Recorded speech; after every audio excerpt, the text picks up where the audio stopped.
Ok, donc bonjour à tous, merci d'être présents. Je vois qu'il y a pas mal de monde, ça fait plaisir. J'espère que vous avez pris un peu vous avez pu recharger les batteries pendant la pause. Du coup là, après deux conférences, on va attaquer quelque chose d'un peu plus technique. On va avoir un peu plus de code. Le but aujourd'hui, ça va être de voir en fait comment utiliser une PWA pour apporter des fonctionnalités d'accessibilité et notamment d'accessibilité hors ligne à nos sites internet. Donc, qui a déjà ici utilisé des PWA sur des projets clients, des projets perso? Ok, il y en a quelques-uns déjà. Ok, ok. Voilà, 3 ou 4, pas forcément grand monde, mais c'est intéressant de voir. Alors, pour le coup, une PWA, ou ce qu'on appelle une Progressive Web App, c'est une techno qui maintenant a une bonne dizaine d'années, c'est sorti en 2015, qui a pour but premier de donner des fonctionnalités d'application mobile à un site web et de faire en sorte que nos sites web se rapprochent de plus en plus de ce qui peut être fait par une application, et notamment sur du mobile. Aujourd'hui, on va pas tellement voir cette partie WA et comment transformer nos sites en applications. On va principalement s'orienter sur une des fonctionnalités majeures qui est fournie par les PWA, c'est-à-dire de proposer l'accessibilité à nos sites une fois que soit on n'a plus de réseau internet, qu'on n'a plus de connexion, ou alors qu'on a une très mauvaise connexion et qu'on a des difficultés à charger les données. Donc le but aujourd'hui, ça va être de voir comment on peut transformer un site web classique qui n'a aucune accessibilité, qui n'est pas une PWA aujourd'hui, en justement quelque chose de compatible hors ligne. Le concept derrière, c'est une fois qu'on commence à charger la première page de notre site, ça va mettre en cache tous les assets correspondant à ce site et les rendre disponibles donc dans le browser en cache pour que lorsqu'on perd la connexion internet ou lorsque le débit se réduit, on puisse toujours y accéder et qu'on récupère du coup l'entièreté de notre application et de notre site. Donc pour ça, on va commencer par un atelier pratique. On va reprendre un site web, donc c'est un site web sur lequel je travaille aujourd'hui. C'est un blog, je pense que certains d'entre vous ont déjà vu la version précédente, qui a pour but de partager la veille informatique. Donc chaque mois, tous les articles, les vidéos que je trouve intéressantes sont insérés sur ce site. Voilà, on peut voir par exemple pour février dernier, j'ai mis du coup une dizaine, quinzaine de vidéos que je trouvais assez intéressantes dans le domaine du web, de JavaScript, de l'IA et de tout ce qui est en rapport avec les technos qu'on peut voir et sur lesquels on peut travailler ici et de les partager. Donc on retrouve comme ça une homepage qui va mettre en avant donc les derniers mois et les derniers articles lorsqu'on clique dessus, et une page du coup qui va lister tous les mois où on a des articles. On peut cliquer dessus donc sur n'importe quel mois et on retrouve les articles ici qui sont directement disponibles en cliquant sur le bon bouton. Et l'idée, ça va être de rendre ce site-là totalement disponible en ligne. Donc techniquement, ce site a été fait sous Astro. Astro, donc, qui est un outil, un framework JavaScript qui est orienté sur la gestion de contenu, donc parfait pour ce cas-là. Et on va rajouter les fonctionnalités de PWA avec un plugin qui est fourni par Vite, donc qui s'appelle Vite PWA. Et bon, on va voir tout de suite comment l'installer et comment le mettre en place. Donc pour le coup, le plugin de Vite PWA est fourni pour Astro, il est également fourni pour React et pour pas mal d'autres frameworks. La configuration et le principe est exactement le même, quel que soit l'outil que vous utilisez. Donc si vous êtes sur React ou si vous êtes sur un autre framework, vous pourrez refaire exactement les mêmes étapes et reprendre la même config, ça devrait marcher également. Donc pour ça, Vite nous fournit un package qui s'appelle Vite PWA Astro.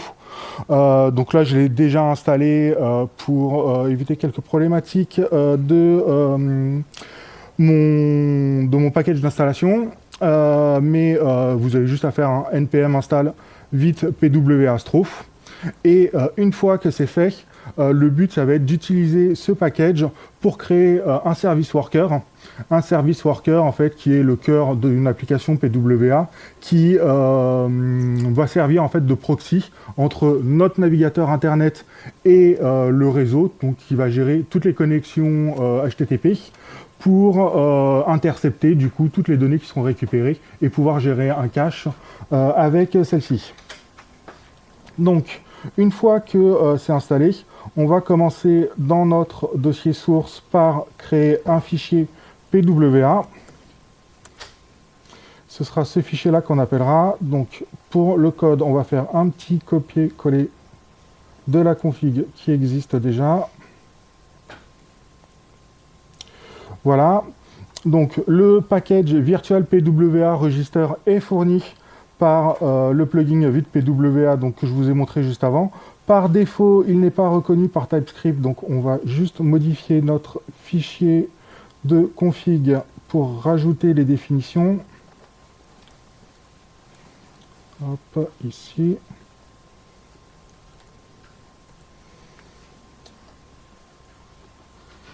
Et on voit qu'en sauvegardant, du coup, on a bien le virtual PWA register qui maintenant ne pose plus d'erreurs ou de problèmes. Donc, le but de ce petit script, ça va être d'enregistrer un service worker.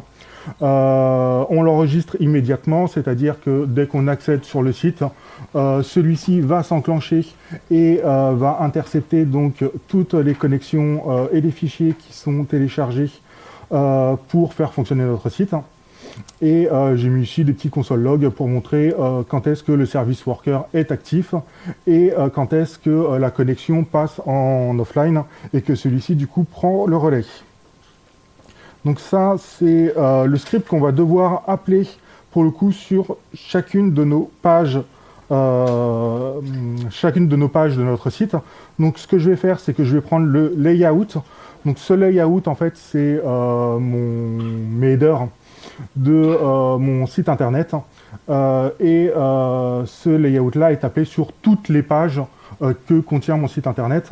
Donc en rajoutant ici le petit script d'import et d'exécution de PWA, je serai sûr qu'il sera appelé sur toutes les pages. Donc quelles que soient les pages où on tombe sur le site, on sera sûr pour le coup que ce script-là sera déclenché et que notre service worker sera enregistré automatiquement. Donc jusque-là, tout se passe bien, c'est très simple.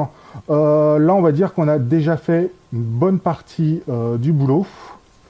Et la partie restante, qui est également la plus importante, ça va être pour le coup toute la configuration de notre PWA. Donc pour ça, on va utiliser encore le plugin de Vite PWA qu'on a vu tout à l'heure. Dans ma configuration Vite, donc là je suis sous Astro, c'est mon fichier de config Astro. Dans n'importe quel projet sans Astro où vous avez Vite, vous avez un Vite config. Et dans votre define config donc de Vite, vous avez non pas les intégrations mais les plugins. Et c'est dans celui-ci qu'on va rajouter notre Astro PWA, donc qu'on importera de notre package, que je vais faire ici tout de suite, voilà. Et on va pouvoir voir du coup ensemble les différentes options. Donc cette configuration-là va enregistrer toute votre PWA. Nous, encore une fois, on va s'intéresser principalement à la partie hors ligne. C'est le but d'aujourd'hui. Donc, on va passer vite fait sur les configurations de la PWA. On fait quand même une base et un scope pour dire que on est pour mettre le scope sur la racine de notre site, pour que celui-ci soit accessible partout. On pourrait évidemment le mettre sous une sous-partie de notre site.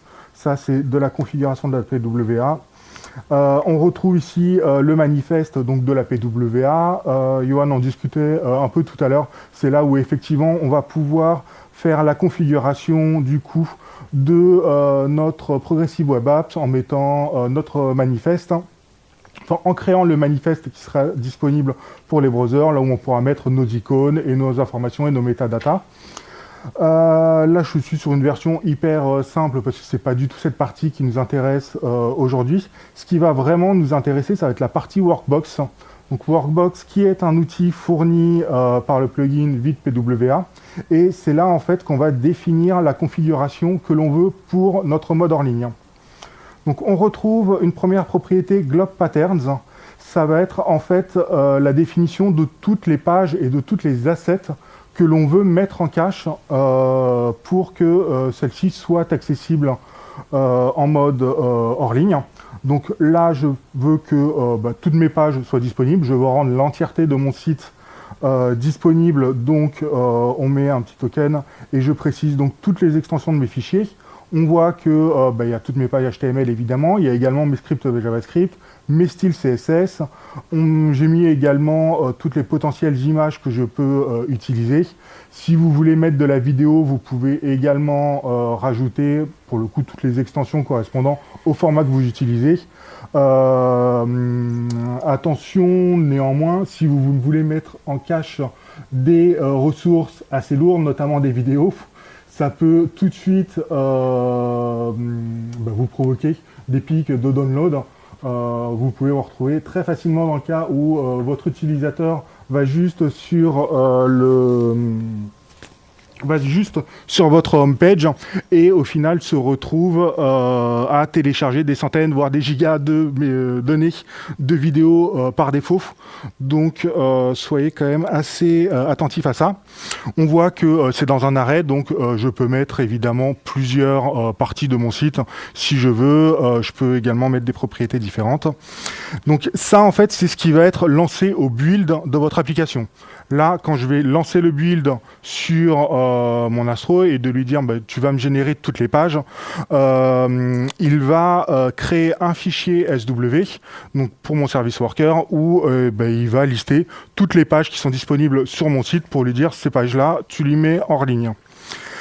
Le runtime caching, la deuxième propriété, c'est pour tout ce qui va être généré au run. Donc là, c'est des règles différentes. Dans ce cas-là, je lui dis, si jamais on est sur mon site, on va sur une page spécifique, là je suis sur du run, quelle action je veux que cette page ait. Typiquement, j'ai pour l'instant qu'une seule règle parce que ça suffit dans mon cas et dans la plupart des sites qui ont des ressources statiques, ce qui est le cas d'un site de contenu comme dans cet exemple. On voit qu'on a un handler ici et qui peut avoir plusieurs stratégies. Les stratégies les plus connues, c'est du local first, local only, network first, network only et le stale with revalidate. Donc local first et network first, ça veut dire quand au runtime tu charges la page correspondante, tu vas juste la chercher soit dans mon cache en local, soit directement sur mon réseau et tu n'essayes pas l'autre option. Le local first et network first, c'est comme ça le dit, on va chercher d'abord de charger la page en local ou en network et ensuite si ça ne marche pas on va essayer l'autre méthode et le stale while revalidate que j'ai configuré ici, ça veut dire par défaut tu me charges la version locale si elle existe et tu me charges la version network en background pour la mettre à jour si jamais il y a une nouvelle version. Donc, si j'ai pas de version en local, ça prendra directement celle du network. Si j'ai une version en local, ça m'affichera tout de suite la version locale et ça fera un check de la version distante pour vérifier s'il y a une nouvelle version et s'il faut qu'il mette à jour ce fichier en local. Et voilà, on va dire ce qu'il suffit de faire pour avoir une PWA avec un mode offline qui fonctionne de base sur l'entièreté de mon site. Donc on voit que la configuration est assez simple. J'ai envie de dire elle est simple quand on la connaît. C'est toujours le problème avec ce type de plugin. On va pouvoir tout de suite tester ce que ça donne. Donc là j'ai connecté en fait ce site-là à un compte Netlify. Donc on va pusher tout de suite. Hop, 1, 2. PWA, on va commit ça. Ligne 16-17, faut que tu as laissé l'import. Sur quelle page? Là, sur celle-là. Ah oui, j'ai fait. Hop, Les joies du direct. Hop.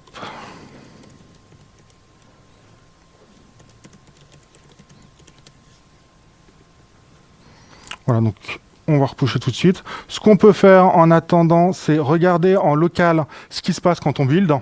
Là, pour le coup, mon compte Netlify étant connecté à un compte GitHub, dès que je commit, ce sera pushé directement sur la version en ligne. Si je regarde, du coup, hop, ce qui se passe lorsque je build, on va voir apparaître certains fichiers qui vont nous intéresser. Donc voilà, ça prend un peu de temps. Et c'est quasiment fait. Je pense que c'est même déjà bon. Voilà, on a le fichier dist qui arrive. Voilà, et qui se remplit. Ce qui va nous intéresser, ça va être le fichier SW, donc notre service worker. Forcément, il est minifié, on voit absolument rien. Par contre, si on scrolle un peu, voilà, on va prendre juste les derniers. On va voir qu'en fait, ça va me lister toutes les pages donc, qui sont disponibles au build, c'est-à-dire toutes les pages de mon site internet. Et pour chaque page, alors là, évidemment, je prends le favicon, c'était évidemment pas le bon exemple. Voilà. Voilà, typiquement, j'ai une page avec tag The Stand, donc c'est la page où il y a tous les articles qui ont le tag The Stand qui apparaît. J'ai un ID de révision donc, qui est généré et qui me servira justement pour faire un différentiel entre la version qui est en cache et la dernière version qui a été build. Si la révision est la même, ça ne va pas mettre à jour depuis le network. Si la révision change, ça retéléchargera du coup la nouvelle version. Pendant ce temps-là, du coup, je suppose que, hop, si je suis ici... Ça se base sur quoi la révision ? C'est un ID qui est généré aléatoirement et qui va permettre en fait de faire un différentiel entre la version que tu as localement et celle qui est disponible en ligne. Si cet ID est le même, ça veut dire que tu as la même version de fichier. Si cet ID est différent, ça veut dire que du coup, il y a une des deux versions qui a été mise à jour, sachant que là, dans notre cas, on met à jour que la version en ligne. On touche pas du tout au cache qui est mise dans le browser. C'est forcément la version en ligne en fait qui est la plus récente. Donc ça va directement la télécharger pour mettre à jour ta version locale. Okay. C'est pas un hash ou quoi que ce soit ? Non, enfin pas à ma connaissance, mais c'est pas impossible que ça le soit tout de même sans que j'ai regardé. Voilà, starting up, pourquoi ? Ok.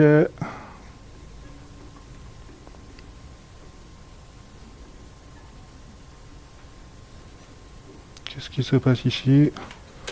Oui, ok, c'est parce que j'en ai fait 2 d'affilée, donc du coup, il attend que les 2 soient terminés. Donc pendant ce temps-là, petite info qui peut être assez intéressante, le plugin PWA fourni par Vite fonctionne en ligne et pas sur votre version de dev. C'est pour ça que là je le déploie pour qu'on puisse le tester. Par défaut, sur votre environnement de dev, ça ne fonctionnera pas.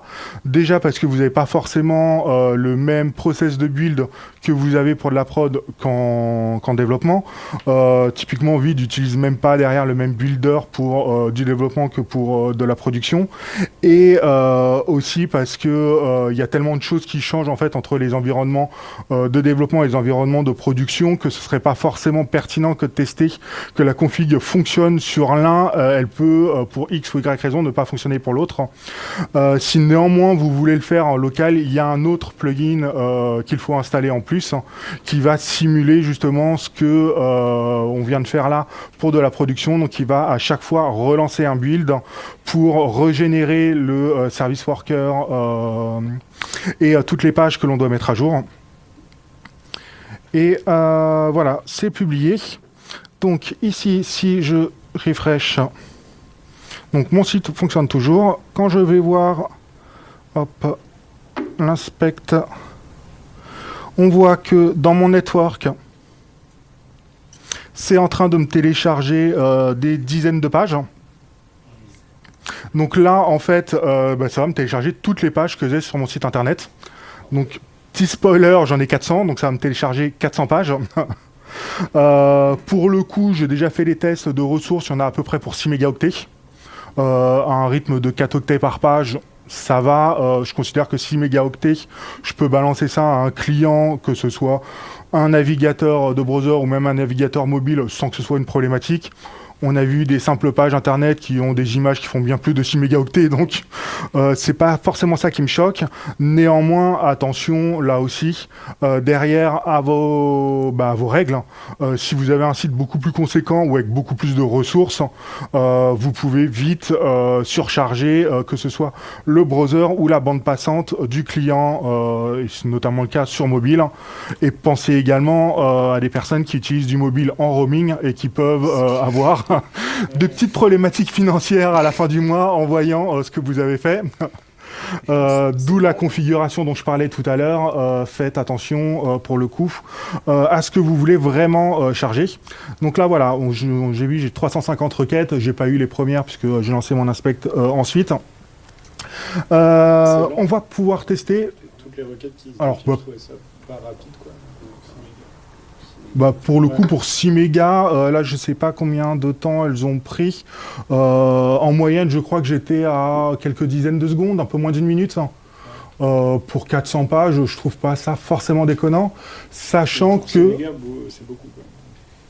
Oui, mais voilà, c'est ça. Oui. C'est pas 6 mégas d'un coup, c'est derrière. Et derrière, c'est aussi la gestion de cette page-là avec les révisions, toute la disponibilité en ligne. Donc, on peut voir ici, dans notre onglet Applications, en fait, dans Storage, que mon site internet prend 7,4 mégas au total entre mon service worker et toutes les données qui sont en cache, donc de données. Et si je vais ici sur mon service worker et que je clique sur offline, ce qui revient exactement à mettre le offline ici dans network, et que maintenant je rafraîchis ma page, mon site internet est toujours accessible, et même les pages sur lesquelles je ne suis jamais allé sont accessibles. Et c'est ça l'avantage, on va dire, de la PWA et de la configuration que je suis en train de vous montrer. C'est-à-dire que toutes les pages sont accessibles. Maintenant, c'est vrai que, comme tu viens de le dire, c'est peut-être un peu bourrin que de vouloir télécharger l'entièreté de son site internet à chaque fois. Donc, si on veut changer ça, on peut très facilement revenir sur le globe pattern ici, et au lieu de tout charger, on peut mettre des règles spécifiques. Donc là, j'en ai mis une, par exemple, ici, dans mon globe pattern, ce que je vais vouloir, c'est juste télécharger mon index, donc global, et toutes mes pages roundup qui correspondent en fait les pages où j'ai tous les articles en fait et les liens des articles. Par contre, toutes mes pages de tag, ce qui correspond à peut-être 80% au final de mon site internet, elles ne seront pas download, et pour le coup ça ne chargera que les ressources et que les pages que je veux afficher, et par défaut, pour les pages qui ne sont pas en cache, ça renverra vers l'index, sachant qu'il est possible de le programmer pour évidemment que ça renvoie vers une page spécifique ou que ça affiche un contenu spécifique.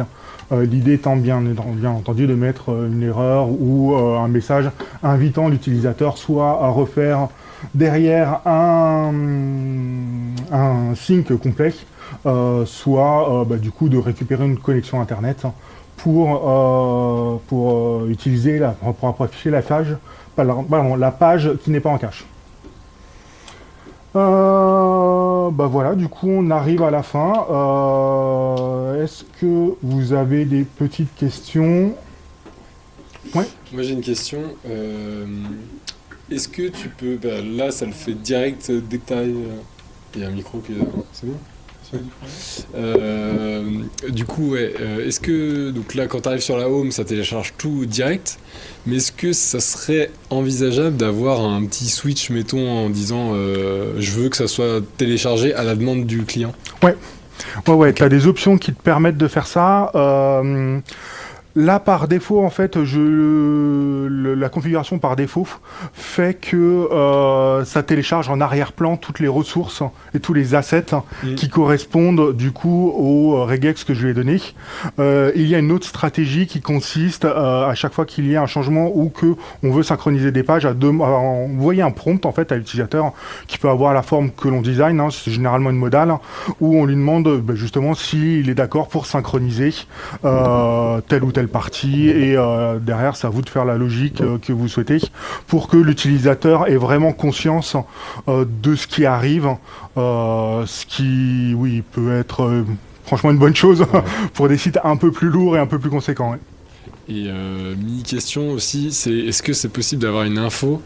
Tu vois, je sais pas, t'es dans le train, tu te mets donc tu télécharges tout le site, de voir quand tu switches en mode local, tu vois. Est-ce que tu peux faire une distinction ou vraiment tu vas télécharger tes .html, tes .css, ouais. et tu vas les avoir? Ou est-ce que tu peux avoir, je sais pas, un petit bandeau en disant, bah là t'es offline? En fait, là, on voit que dans le fichier PWA, en fait, on a directement du JavaScript.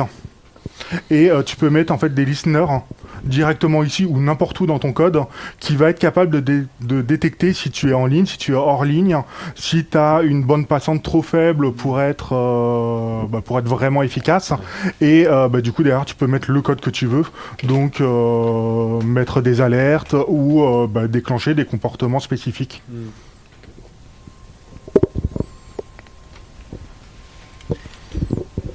Et comment le navigateur gère l'aspect stockage, sécurité parce que finalement on peut remplir le disque, j'imagine que c'est stocké sur disque, donc on peut remplir avec plein de vidéos, on arrive sur un site, en fait on peut... Clairement. Par défaut, les navigateurs, alors ça dépend de chaque navigateur, mais la règle générale, c'est que globalement, les browsers se limitent à 90% de l'espace disque que tu possèdes sur ton ordi. Sympa, hein. Il te laisse quand même 10%. Mais c'est clair que si ton ordi utilise déjà plus de 10%, en fait, ça va totalement saturer ton ordi. Donc c'est des choses qu'il faut avoir en tête, clairement. Là, on est plutôt sur l'implémentation de cette techno par les browsers. Je pense que doit y avoir peut-être des settings quand même quelque part, au moins en mode expérimental dans ton browser, pour que manuellement tu puisses lui dire mets-moi d'autres limites. Mais c'est des settings qui de toute façon sont inaccessibles au commun des mortels. Donc et du coup, à chaque fois qu'on referme la page, c'est supprimé ou ça reste ça pareil, reste. Ouais, c'est permanent, quoi. Ouais. Okay. C'est permanent, en fait, tant qu'on ne délète pas le cache dans le navigateur, Voilà, c'est ça. Reste. Okay. La seule manière, c'est soit de vider le cache dans le navigateur, soit directement ici, dans l'application et dans Storage. Là, tu as un bouton Clear Site Data. Et en fait, si je clique là-dessus, ça va tout vider, tout mon cache. Et la prochaine fois que je rechargerai ma page, ça relancera. D'ailleurs, on voit que là, si je repasse en ligne et que je fais un refresh, il ne va pas me recharger donc tout ce qu'il a déjà en cache. Mais hop, si je vide ce qu'il a ici et que je reviens, il va refaire exactement la même manipulation. Et du coup, les données qui sont dans le stockage, c'est vraiment les données brutes HTML, JS qu'on peut tous lire, rien n'est minifié, on peut... Si en fait, c'est ton bundler qui va minifier ça côté serveur. Ouais, c'est ça. C'est-à-dire que lui, il va mettre en cache les données qu'il reçoit côté serveur.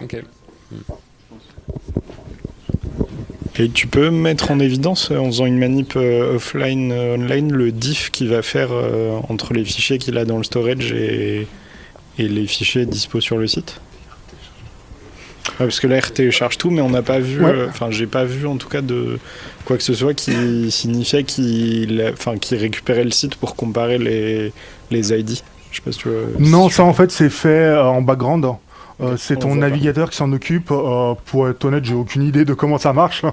Moi, ce qui m'intéresse, c'est que ça marche. Et ça, pour le coup, je pense que chaque navigateur a sa propre gestion. Ça doit d'ailleurs être assez différent sur du mobile et sur du desktop. Mais ça, clairement, c'est les fonctionnalités navigateur. Okay.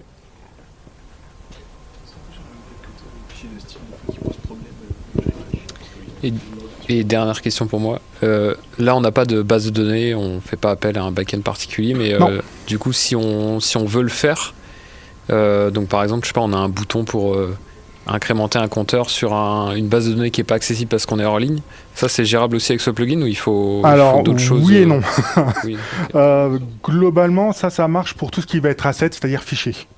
Donc tes pages HTML, tes CSS, ton JavaScript, toutes tes images, toutes tes ressources externes, ça marche très bien. Tu peux rajouter dans la configuration de mettre en cache les requêtes que ça va envoyer à un back-end et ça mettra en cache du coup la dernière réponse pour la requête que tu as envoyée. Mais ça ne le fait que lorsque tu loads la requête, donc que tu charges la page en question. Tu peux pas prévoir ça pour toutes les autres pages comme on le fait là avec les assets. Et tu es aussi limité de toute façon à la dernière réponse du back-end. Si tu veux avoir une gestion totale de tes données qui soient disponibles hors ligne, là, il faut que tu passes sur d'autres stratégies qui seraient plutôt apparentées à du local first. C'est-à-dire que tu stockes en fait ta base de données en local dans ton browser et tu fais de la synchronisation avec une base de données externe. Ce qui fait qu'en fait, pour ton browser, ta première source de vérité serait la base de données locale. Et c'est un système ensuite de sync qui mettra ça à jour dans le cloud ou pas. D'ailleurs, tu peux décider de ne pas le faire. Ok. Mais là, pour le coup, c'est d'autres technos et d'autres outils qui sont à utiliser. Ok. Et qu'on verra prochainement, je pense, lors de futures conférences. Et du coup, voilà, si pas d'autres questions, merci à tous. Merci.